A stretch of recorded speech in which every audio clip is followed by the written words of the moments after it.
네, 우리 주님께서 말씀하시기를 내가 온 것은 양으로 생명을 얻게 하고 더 풍성히 얻게 합니다 라고 하셨는데 2021년 이미 우리들은 주님 안에서 영생의 복을 받은 사람들이지만 그 복을 더 풍성히 받고 누리는 새해가 되시기를 바랍니다. 새해 복 많이 누리세요. 자, 2021년 이제 새해 첫 주 우리가 예배를 드렸습니다. 또 이 시간 주님이 주시는 말씀 함께 나누려고 하는데 항상 하나님 말씀은 새해 한 해만 필요한 말씀이 아니고 사실 우리 평생에 필요한 말씀이죠. 하지만 이 연초가 돼서 우리들의 마음을 새롭게 하고 또 다짐하게 하는 그런 말씀도 필요하다고 생각이 들었습니다. 그래서 오늘 로마서 13장 말씀 함께 보겠습니다. 로마서 13장 11절부터 14절까지 보겠습니다. 로마서 13장 11절부터 14절까지입니다. 제가 읽겠습니다. 또한 너희가 이 시기를 알거니와 자다가 깰 때가 벌써 되었으니 이는 이제 우리의 구원이 처음 믿을 때보다 가까웠음이라. 밤이 깊고 낮이 가까웠으니 그러므로 우리가 어둠의 일을 벗고 빛의 갑옷을 입자. 낮과 같이 단정행하고 방탕하거나 술 취하지 말며 음란하거나 호색하지 말며 다투거나 시기하지 말고 오직 주 예수 그리스도를 옷 입고 정욕을 위하여 육신의 일을 도모하지 말라.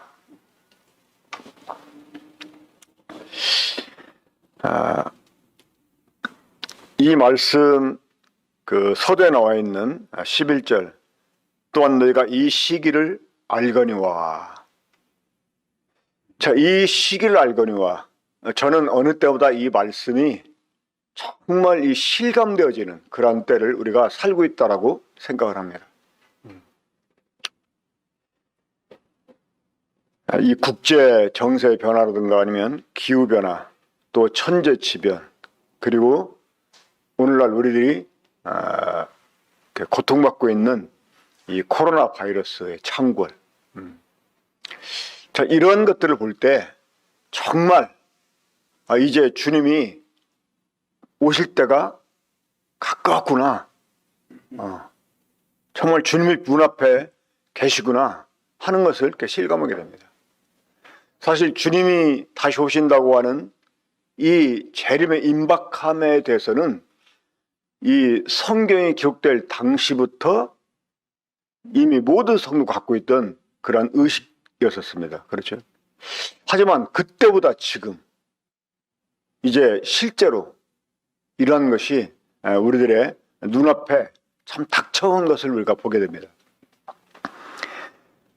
마태복음 16장 2절과 3절에서 주님 바리새인들에게 이렇게 말씀하셨죠. 예수께서 대답하여 이르시되 너희가 저녁에 하늘이 붉으면 날이 좋겠다고 아침에 하늘이 붉고 흐리면 오늘은 날이 굳겠다 하나니 너희가 날씨는 분별할 줄 알면서 시대의 표적은 분별할 수 없느냐. 그러니까 사람들이 이 일기는 얘기를 하면서 이 시기를 알지 못하는, 그건 정말 어리석은 것이죠. 이런 세대에 대해서 주님 말씀하시기를 악하고 음란한 세대라고 말씀하셨습니다. 우리가 지금 이러한 때를 살면서 이 시기가 어떠한지를 깨닫지 못한다면 우리는 악하고 음란한 사람이다라고 생각할 수 있겠습니다. 자, 그러면 이 시기가 어떠한 시기일까요? 다시 성경을 이렇게 보게 되면 자다가 깰 때가 벌써 되었으니 라고 말씀하십니다. 자, 이 로마서가 기록될 당시하고 지금하고는 거의 2000년 가까운 이 시간의 갭이 있습니다. 그러니까 지금 우리도 말세야, 주님 오실 때가 가까웠을 게 말하는데 2000년 전에 이런 말 했다? 이러면 좀 어이없게 여길 수가 있습니다. 그렇죠? 하지만 사도 바울이 왜 이 로마서를 기록하면서 이렇게 말씀했을까요? 물론 주님이 언제 오실지는 누구나 알 수가 없기 때문에 이제 그런 그 의식들을 갖고 초대교회 성도들이 살았기 때문에 그렇게 말했을 수도 있지만 그 당시에 로마의 분위기를 보면 그렇게 생각할 수도 있었겠다라고 여겨집니다. 자, 로마서 1장에 언급된 많은 죄들이 있죠.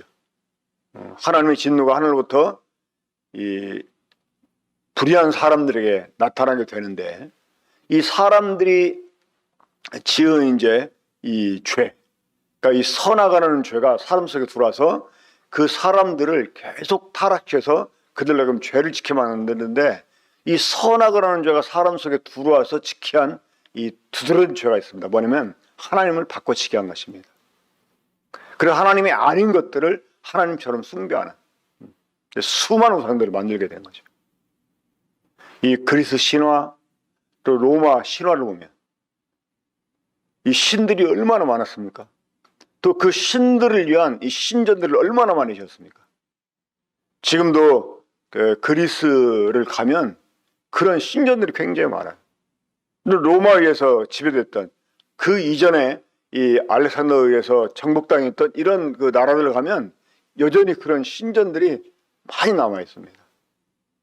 그러니까 신들도 아주 갖가지 신들이 있죠.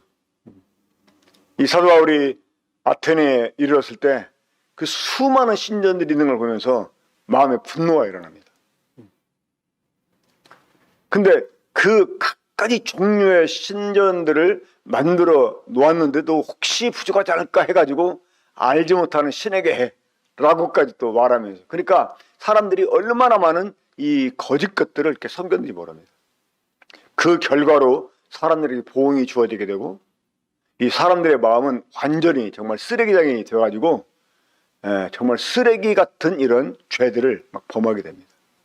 그러니까 사도 바울이 이런 그 죄상을 로마서 1장에 언급한 것은 그 당시에 로마에 그런 죄들이 성행하고 있었기 때문에 그런 것입니다. 그러니까 이 사회적인 타락, 이 사회적인 타락만큼 종말의 징조를 보여주는 사인이 없습니다.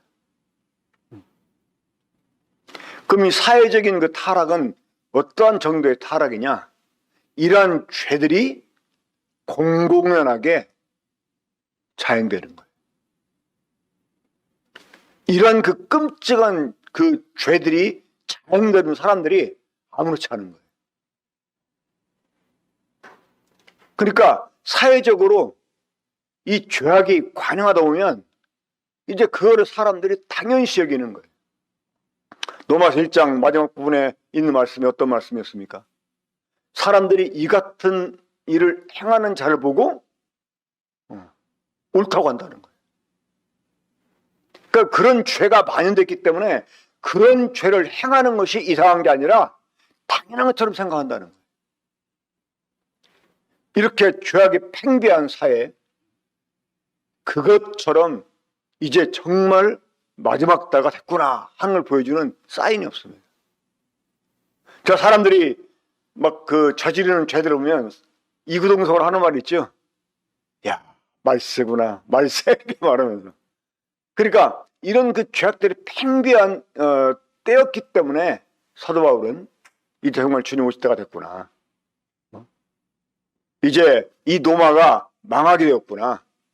그러니까 세상이 망한다고 하는 것은 바로 이제 종말이 됐다는 것이고 그 주님이 오실 때가 됐다 하는 이러한 의식을 갖게 하는 것입니다. 그래서 지금 그렇게 말씀하고 있는 거예요. 너희가 이 시기를 알거니. 자, 우리가 아는 시기는 어떤 시기입니까? 이제 자다가 깰 때가 됐다는 거예요. 이 자다가 깰 때가 됐다는 것은 이제 이 밝아온 이 하루를 우리가 막기 위해서 준비할 때가 됐다 하는 것입니다.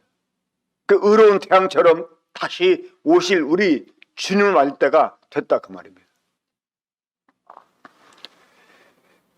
그 12절 보면 밤이 깊고 낮이 가까웠으니, 이게 영어성에 보면 이미 밤이 지났다. 그리고 이제 낮이 가깝다. 물론 이 낮이라는 말은 꼭 이 대낮을 가리키는 건 아닙니다. 뭐 데이타임, 나이타임 하면 이제 나이타임은 밤중을 가리키고 이제 데이타임은 이제 아침부터 이렇게 가리키기 때문에 이게 대낮을 가리키는 건 아닙니다. 하지만 이미 밤이 지났기 때문에 이제는 잠자리에서 일어날 때가 됐다는 거예요.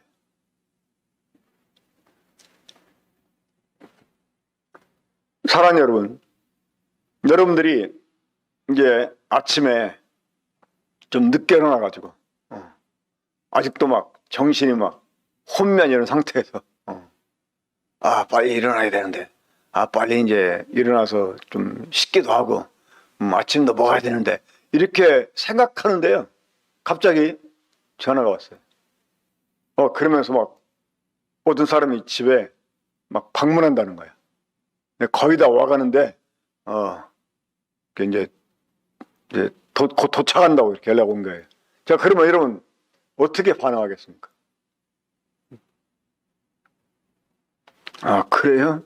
알았습니다 하고 여전히 꿈을 대나요? 막 활짝 놀라가지고, 예? 뭐라고요? 아니, 오려면 미리 온다고 전화를 좀 주시지, 막 이러면서, 야야야, 막 빨리 다 있나 막 하고 막, 야 빨리 치우고 막, 씻고 막 그렇게 부산을 떨면서 준비하잖아요. 그렇죠? 그럴 때가 됐다는 거예요. 그럴 때. 이제 정말 활짝 정신을 차리고 이제 막 손님 맞는 준비를 하는 것처럼 주님 맞을 준비를 해야 된다는 것입니다.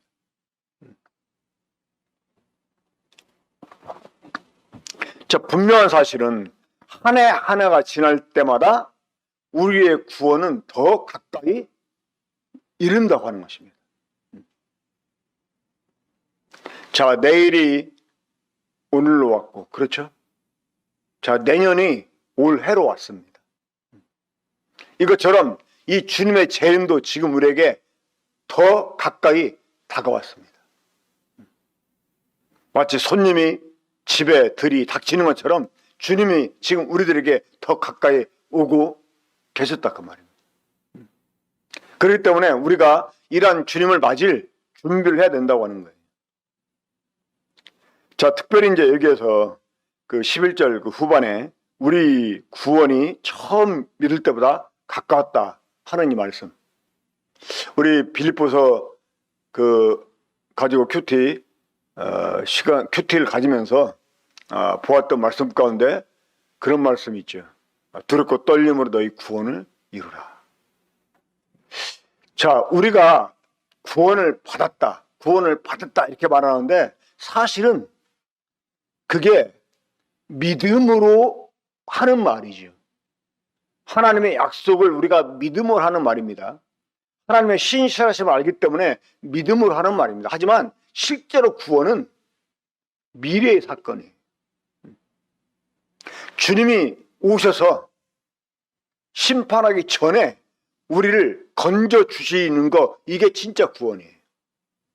그래서 너희가 구원을 소망으로 받았으면, 이런 말씀이 있는 거예요.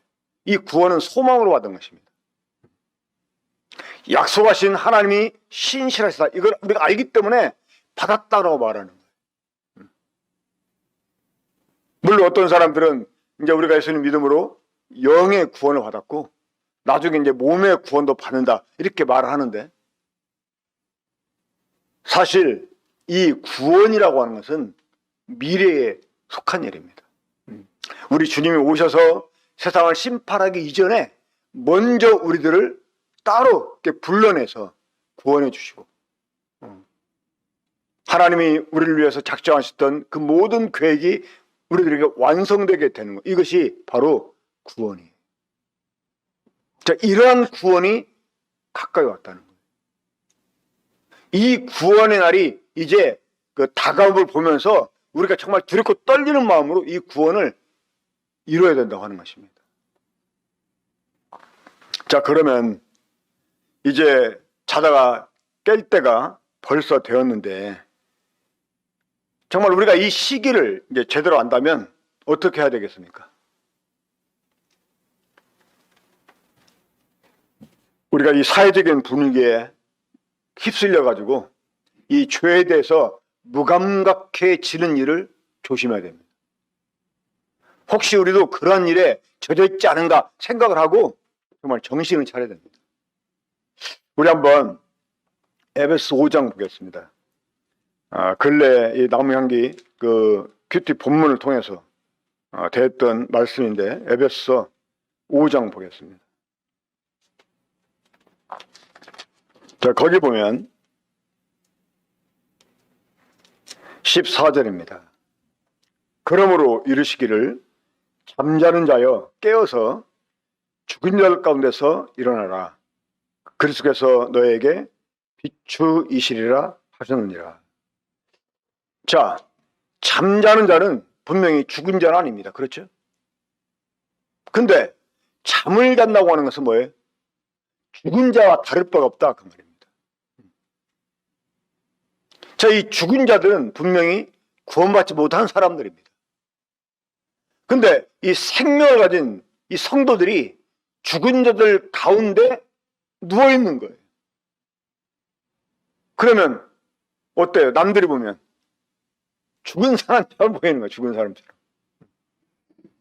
그러니까 이 구원받은 성도들이 정말 그 깨어서 막 살아 움직여야 되는데 이 생명 가진 사람들이 죽은 사람처럼 구원받지 못한 사람처럼 그냥 그들과 함께 하고 있는 모습, 이게 지금 잠자는 자라고 표현된 말씀 의미인 것입니다.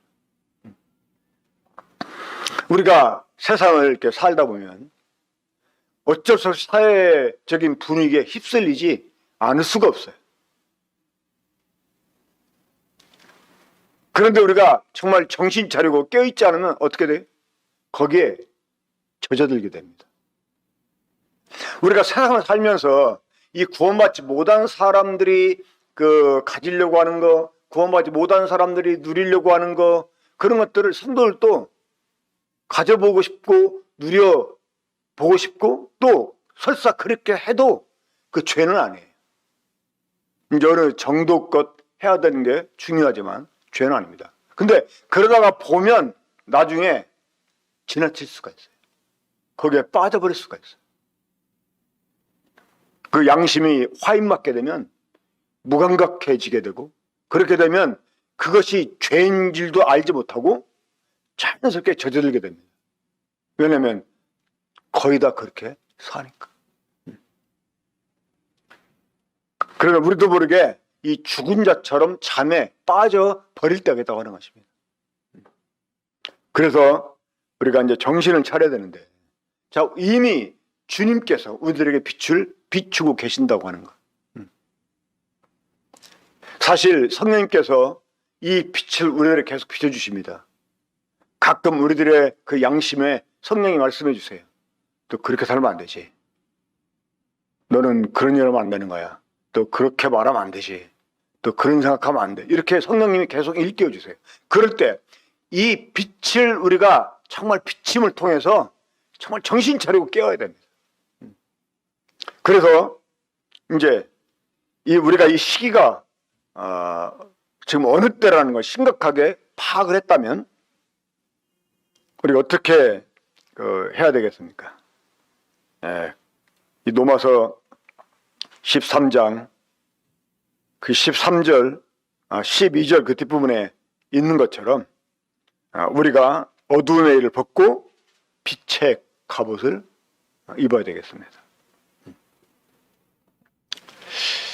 지난 모임할 때 또 송경신 예배 때도 이렇게 보았습니다만, 이렇게 집에서 이제 계시다가 보니까 이렇게 수면 잠옷들 입고 편하게 계시기도 하고, 제가 뉴질랜드 있을 때 이 청년들이 가끔 파자마 파티 해가지고 이제 어떤 집에서 모여서 이렇게 파티하는데 다들 파자마 들고 와서 그걸 입고 이제 파티를 하는 거예요.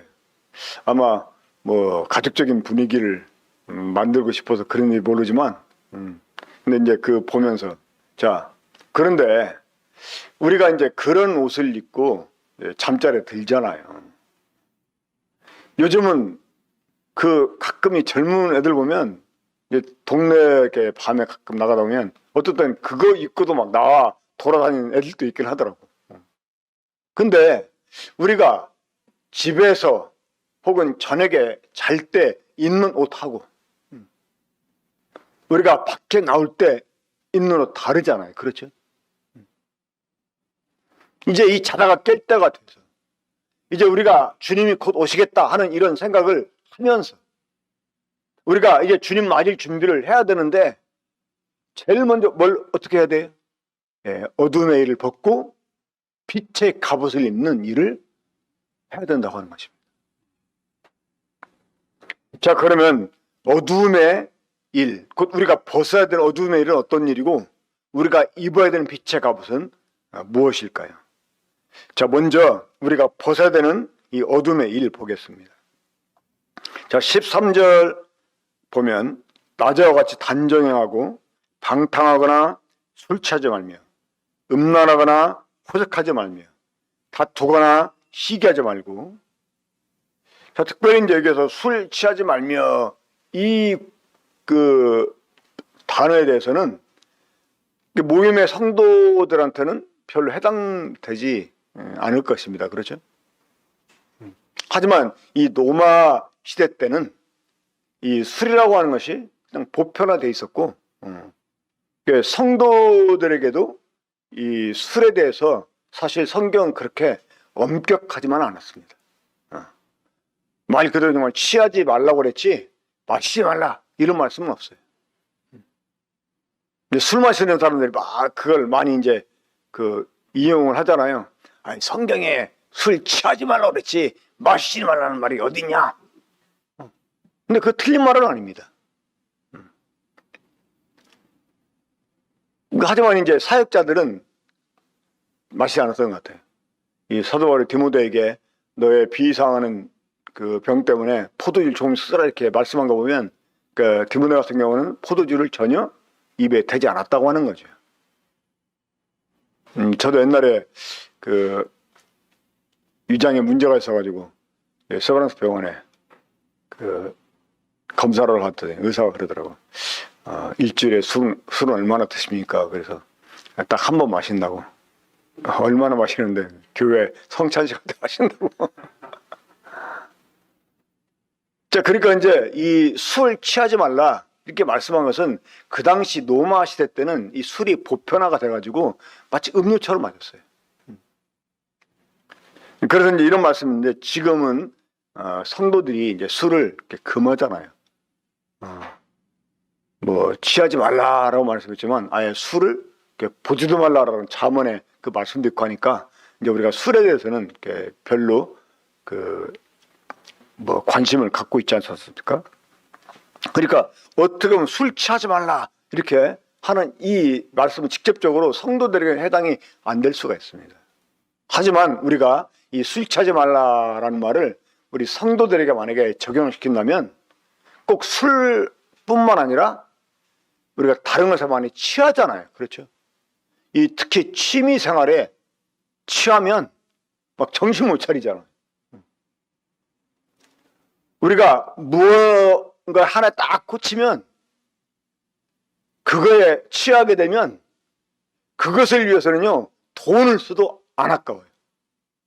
그것을 위해서는 시간을 들여도 안 아까워요. 요즘 이 젊은 애들이 많이 빠져있는 거 게임이죠. 이 게임 중독 여기에 딱 빠지면 막 그런 것을 위해서는요 돈을 막 써도 아깝다는 생각 안 해. 그런 것들이 있어요. 자, 우리가 그런 것들 사실 벗어야 됩니다. 그리고 그 앞에 있는 방탕함. 이 방탕하다는 것이 이제 뭐 말 그대로 막 아무렇게나 사는, 막 기분대로 사는, 막 정욕대로 사는 이제 그런 타락한 이 삶을 가리키는 건데 이제 영어로 보면 이게 이제 어떤 의미냐면 막 술자리에 사람들이 모여가지고 왁자지껄 막 떠드는 거 있잖아.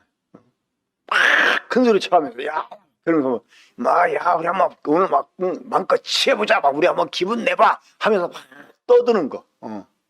그러니까 이런 그 분위기들을 사실 많이 사람들이 좋아하잖아요. 막 즐기려고 하는. 지금 이 사회적 거리두기를 해야 되는 때 그때 언제였습니까?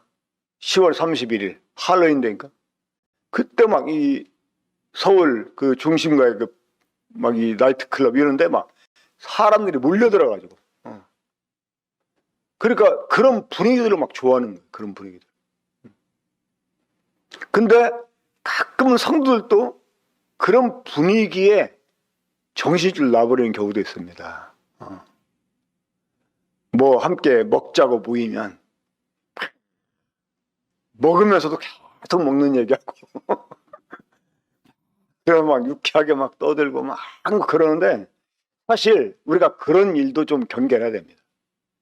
욥이 그 아들들 또 그 딸들 이제 생일 때가 되면 식구들이 모여가지고 형제들이 모여가지고 막 음식 먹고 이제 파티하고 그러고 나면 항상 욥이 했던 일이 있어요. 어떤 일이었어요? 그들을 위해서 속죄 제사를 드렸어요. 왜냐하면 자 그런 분위기에 빠져서 혹시 하나님 잊어버리고 죄를 짓지 않았을까 하는 그한 염려 때문에 그 잔치를 하고 나면 욥이 자기 자식들을 위해서 속죄 제사를 드렸어요. 그러니까 우리도 그러한 그 분위기. 또 우리가 꼭 성도끼리만 아니라 이제 사회생활 하다 보면 어때요? 뭐 회식도 함께 가야 되고 이제 그런다가 보면 우리들이 잘못하면 그런 막 왁자지껄한 막 떠들고 막 그 흥에 막 겨워가지고 막 절제치 못하는 이런 죄에 빠질 수가 있다고 하는 거예요. 그런 것들을 우리가 벗어버려야 됩니다. 그리고 이제 또 우리가 벗어버려야 하는 것이죠. 무엇입니까? 음란이라는 것입니다. 음란. 여기서 이제 음란이라는 말이 그 챔버링이라고 이제 킹 제임스에는 그 번역이 되는 챔버링은 원래 챔버라는 말이 방이거든요. 어떤 조그마한 공간을 가리킵니다. 그러니까 이 챔버링은 바로 이제 그 비밀스럽게 남의 눈을 피해 가지고 저지르는 이런 그 불륜을 가리키죠. 그래서 이제 그 NIV 같은 경우는 그 sexual immorality라고 해서 이제 그 성적 비윤리적인 일을 이렇게 가리킵니다. 또 이렇게 호색하지 말라 이랬는데 이 호색이라는 말은 이제 그 방종 혹은 그 음란 뭐 그 어떤 이렇게 막 관능적인 것들을 좋아하는 이제 이런 것을 가리키는 말입니다. 자 그리고 우리가 벗어야 되는 것 가운데 하나가 있는데 뭐냐? 다툼이에요. 다툼. 이 다툼은 특히 어떤 다툼이냐면 그 NIV 영어 성경 보면 dissension이라고 해요. dissension. 이 dissension이 뭐냐면 그 의견의 차이, 의견 충돌을 가리킵니다.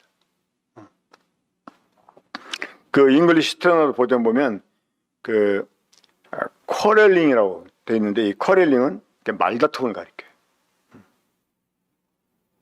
그러니까 대체적으로 사람들이 의견 차이를 보이면서 그 의견 충돌을 하고 그것 때문에 막 다툼이 벌어집니다. 자, 특별히 이 로마, 이 고린도에도 그런 일이 있었었는데 이 고린도가 상업적으로 상당히 많이 발달된 도시였었거든요. 그러다 보니까 이 고린도 안에 그 상업하는 사람들끼리 모인 이 조합들이 있었어요. 근데 때로는 이 조합들이 이권 다툼을 이렇게 벌이고 그러면서 막 서로 법정에 고소하고 이런 일이 있었어요.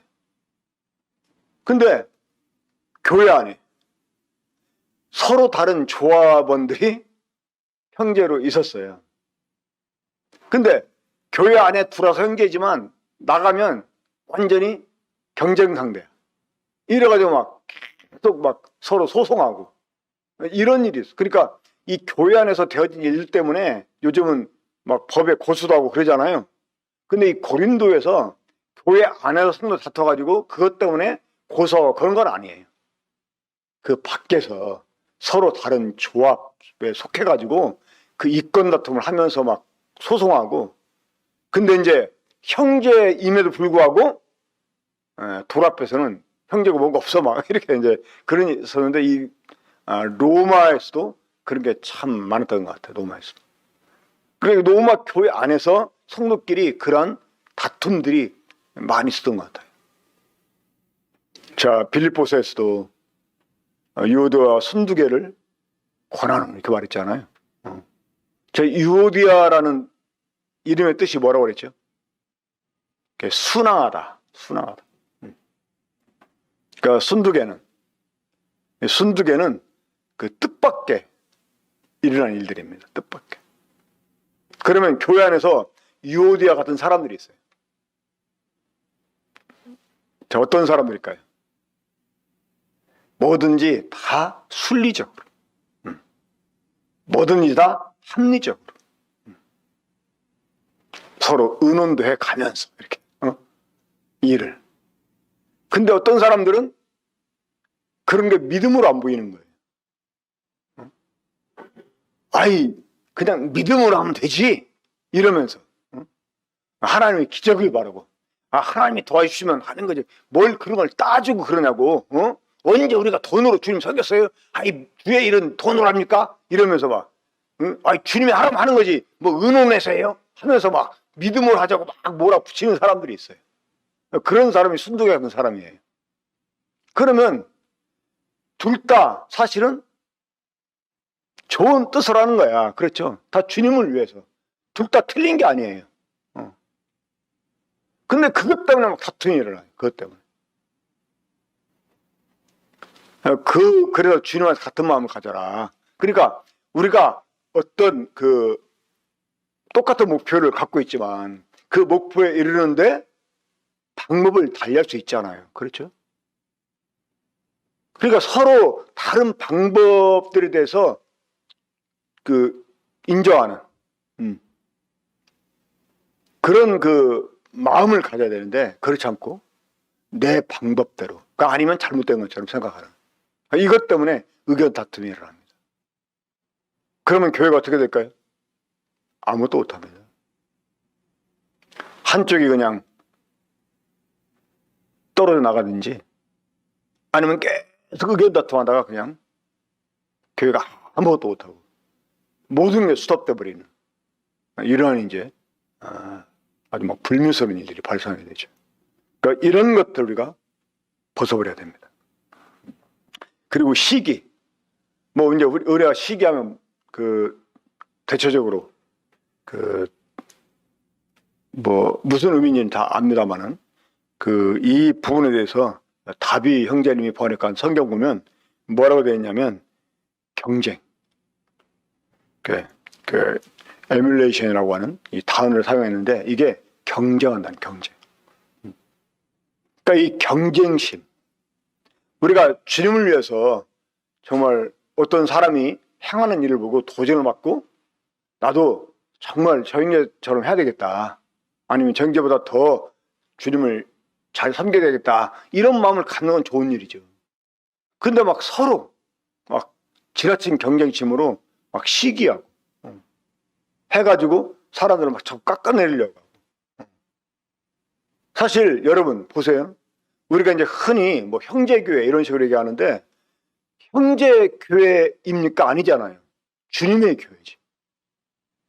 그러면 이 주님의 교회에서 무엇이 딱 우선적으로 서야 됩니까? 주님의 뜻이 우선적으로 서야 되는 거예요. 주님의 뜻이. 이 라오디게아 교회의 문제점 우리 잘 알죠? 이 라오디게아라는 뜻이 뭔지 아십니까? 의논하다는 뜻, 의논하다. 이 교회가 주님의 뜻을 분별하고 그 뜻을 행하는 쪽으로 방향을 정해야 되는데, 이게 형제들끼리 의논해가지고 교회를 인도해 가는 거예요. 이거 정말 경계됩니다. 저희 군포 교회 개척하고 얼마 안 돼서 그때 교회 재정이 참 형편없었어요. 외부 교회에서부터 우리가 지원을 좀 받았었어요. 근데 그때 지금은 뭐 집집마다 차들이 다 있고 또 이제 이 구포도 많이 발전하고 해서 이제 교통도 많이 이제 좋아지고 그랬는데 그때는요 이 철도를 건너 있는데 거리상으로는 참 가까운데 거기 있는 사람이 교회로 오려면 안양 시내로 갔다가 버스 타고 또 버스 바꿔 타고 금병역 앞쪽으로 와야만 됐었어요. 또 하필 또 거기에서 보험받고 오는 가정이 두 가정인가 있었어요.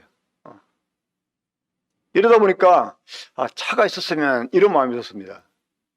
근데 그때 좀 나이 드신 목치분들이 차를 위해서 연보를 해주겠다고 해서 이제 차를 사는 일 가지고 형제들끼리 회의를 했습니다. 근데 두 의견이 나왔습니다. 어떤 의견은 모친들이 현금에서 차를 구입해준다고 하는데 하나님 주신 거니까 사자 이런 의견하고, 또 하나는 차를 사는 게 중요한 게 아니고 이 차를 운행하려면 이제 보험 들여야지, 또 중고차를 아무래도 사게 되면 또 이제 뭐 수리도 해야 되지, 뭐 또 기름 또 넣어야지. 이제 이러다 보면 이게 지금 우리 교회 재정 가지고는 안 된다는 거예요. 그래가지고 막 얼굴 붉히고 서로 형제하면서 막 다툼이 일어나는 거예요. 그래 이제 그러면 우리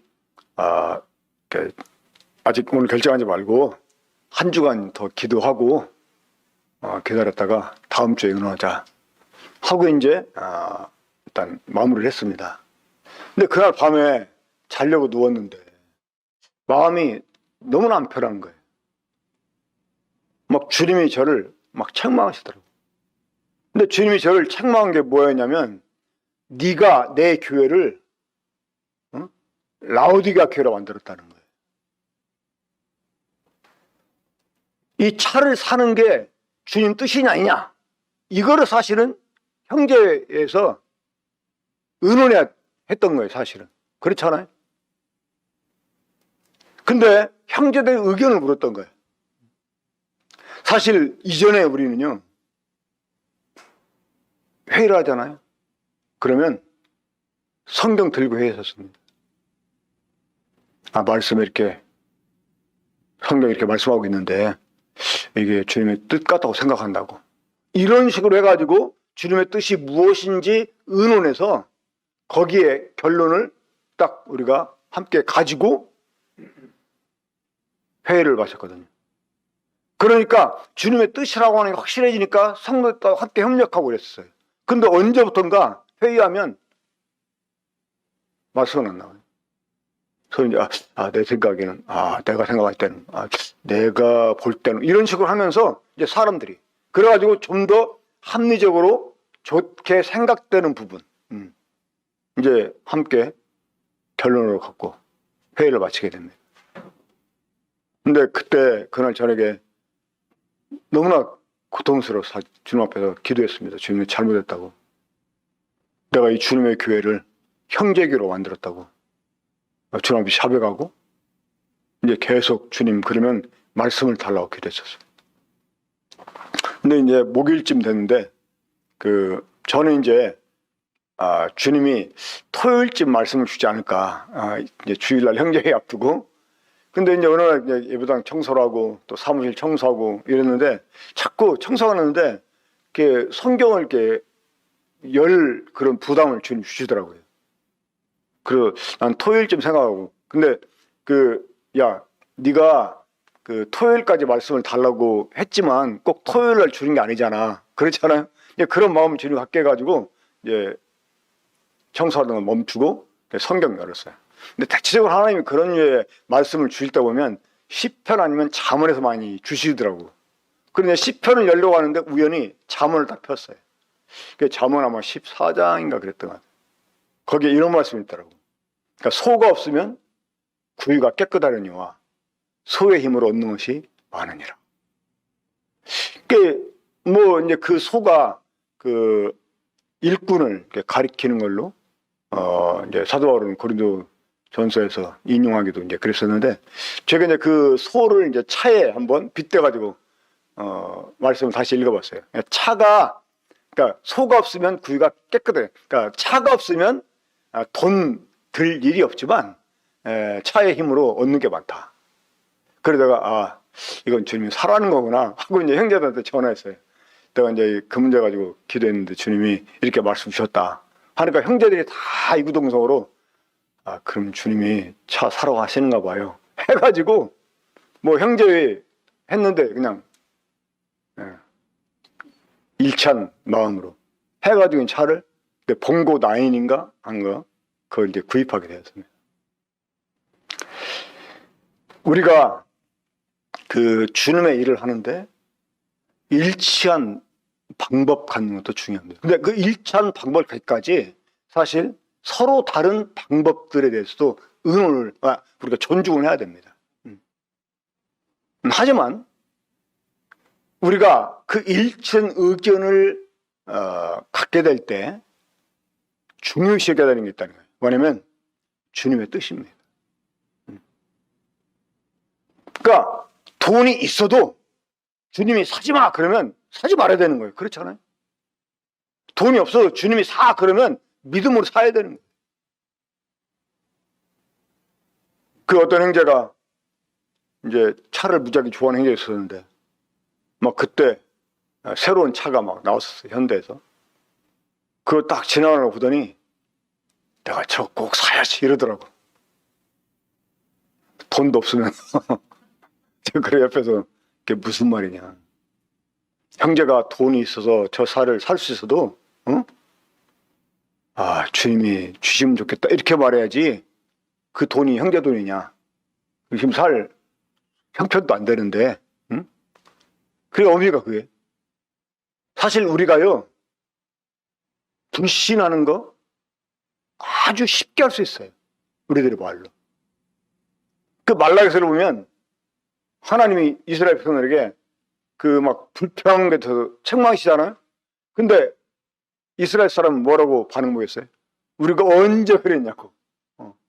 그러니까 일상적으로 쉽게 뱉어내요 사람들이요. 근데 몰라요 자기가. 그게 하나님을 향해서 대적하는 반항하는 말인지 몰라요. 그만큼 이제 의식이 없다고 하는 거죠. 그러니까 제가 꼭 내가 사야지. 이거 사실은 하나님 무시하는 거예요. 야고보서 4장에서 말씀하잖아요. 우리는 잠깐에 없어지는 안개인데 내일을 알지 못하는 우리인데 내가 아무 도시에 가서 1년을 가면서 거기 장사 일을 보리라 이렇게 말하는 거야. 그게 사실은 불신이에요. 어떻게 말하겠어요?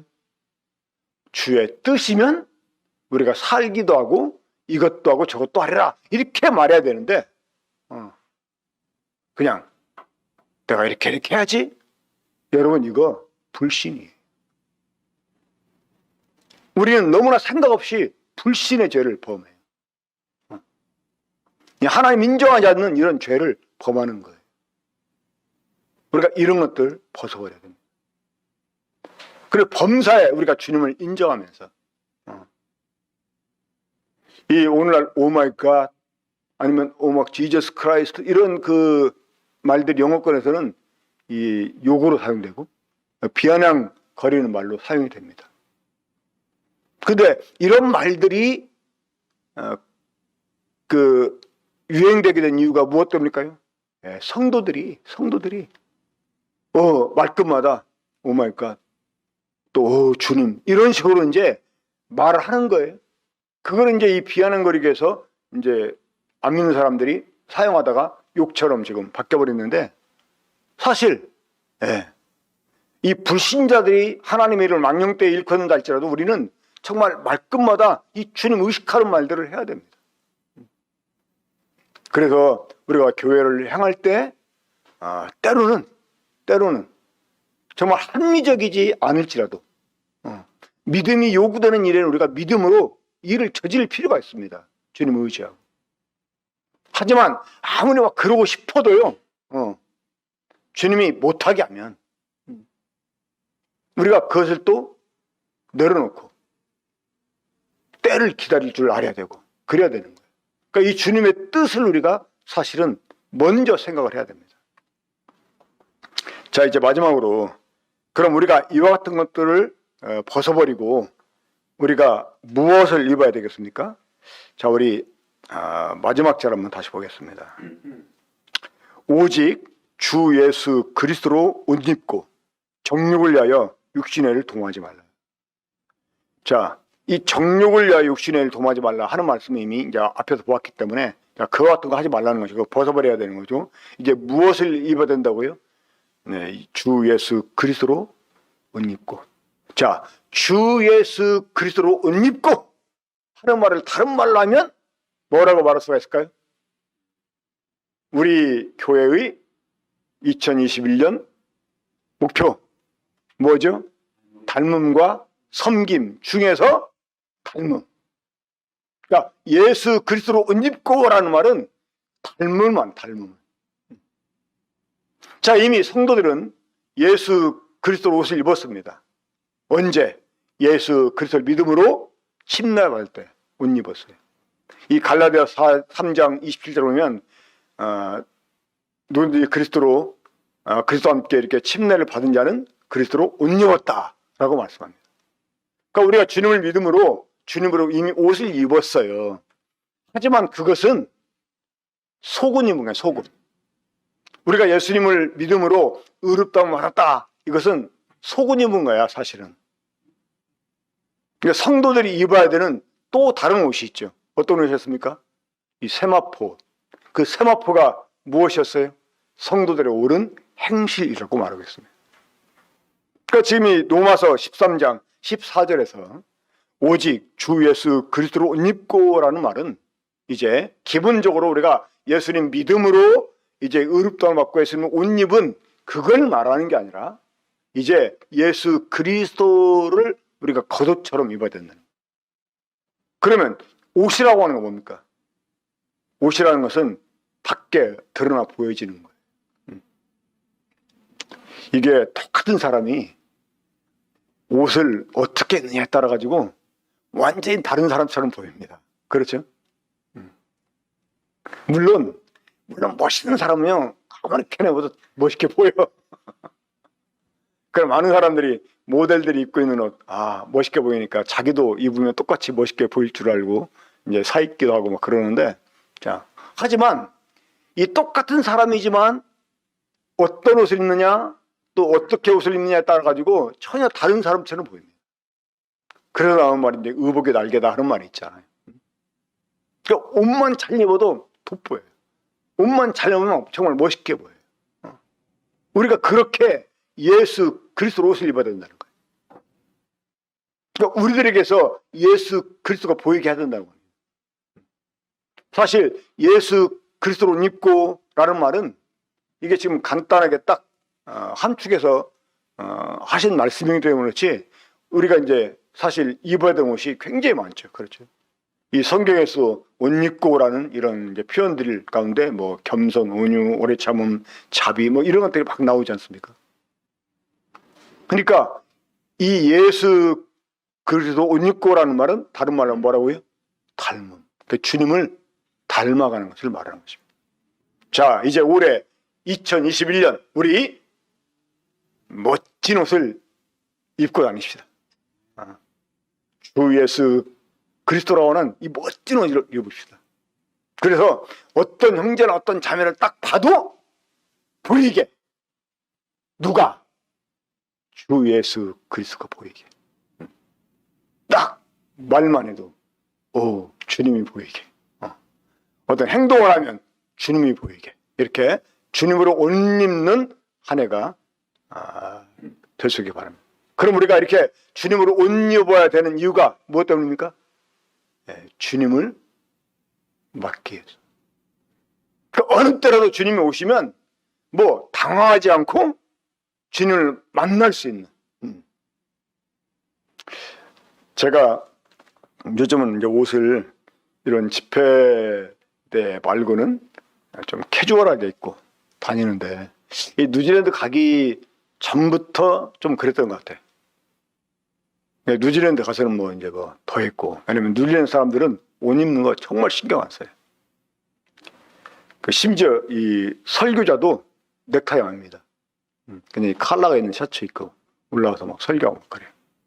심지어 그 수양회 하는데, 모임 수양, 이 사역자 수양회 하는데요, 강사가 미국에서 왔는데 완전히 막 쭈글쭈글한 면바지 입고 티 입고 올라와서 막 강의하고 그러더라고. 그래서 아무렇지 않아.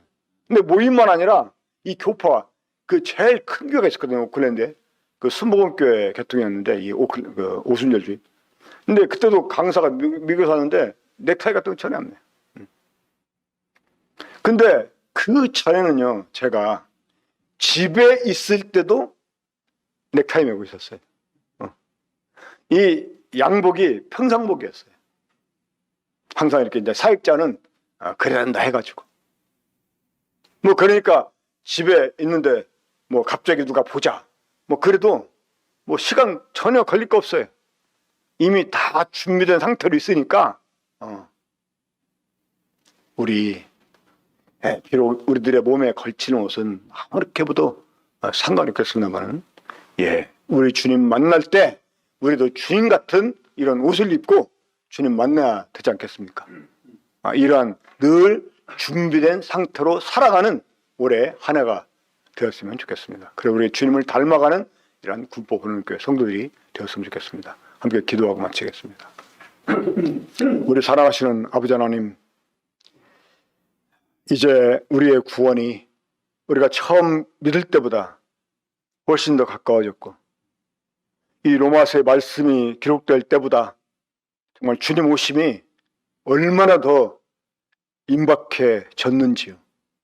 주님, 우리에게 이 시기를 분별할 수 있는 지혜를 주시고, 주님, 이제 우리 눈앞에 이르르신 주님을 맞이할 수 있도록 우리가 늘 깨어있게 해주시고, 이 어둠의 일들을 벗어버리고 빛의 갑옷을 입고 이제 주님과 함께할 자들로서 주님으로 옷을 입는 참 저희가 될 수 있게 주시기 원합니다.